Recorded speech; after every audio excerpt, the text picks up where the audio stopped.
Hello there guys, and in this Linux tutorial we are going to talk about the mv command. Now the mv command is used to move or rename files or directories depending on its usage. Alright, and we are going to jump straight into examples of using the mv command. So let me type in ls to list the contents of my current directory, and I see that I have some files: tutorial, tutorial 2, and tutorial 3. Let me do something. Let me rename tutorial 2 to tutorial 4. Okay, so tutorial 2 just got a promotion on its tutorial job, and it got promoted to tutorial 4. And in order to make it official, we need to rename the file. So how do we do that? We type in mv, we type in the file we want to rename, so it's tutorial 2, and then we type in the new file name, which is tutorial 4. Okay, press enter, ls, and we see tutorial 2 doesn't exist anymore. We only have tutorial 4. Okay, now mv command can be used for renaming files, but I also said at the beginning that it can be used for moving files. So let me make a directory, and this mkdir is a command to create directories.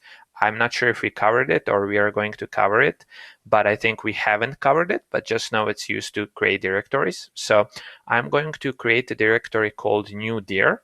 Okay, and I'm going to move tutorial 3 and tutorial 4 to the new dir. Okay, so what I'm going to do is I'm going to type mv tutorial 3, tutorial 4, because those are the files that I want to move to the new directory. And then I type in the folder which I want to move it to, that is new dir. And when I press enter and type in ls, I actually see, maybe I should have done an ls, after this command, but basically, again, this command just created the new dir. Okay, so there's nothing special about this command. And with this command, I moved both tutorial 3 and tutorial 4 to the new dir. Okay, and so as you can now see, there's only tutorial in this in my user's home folder.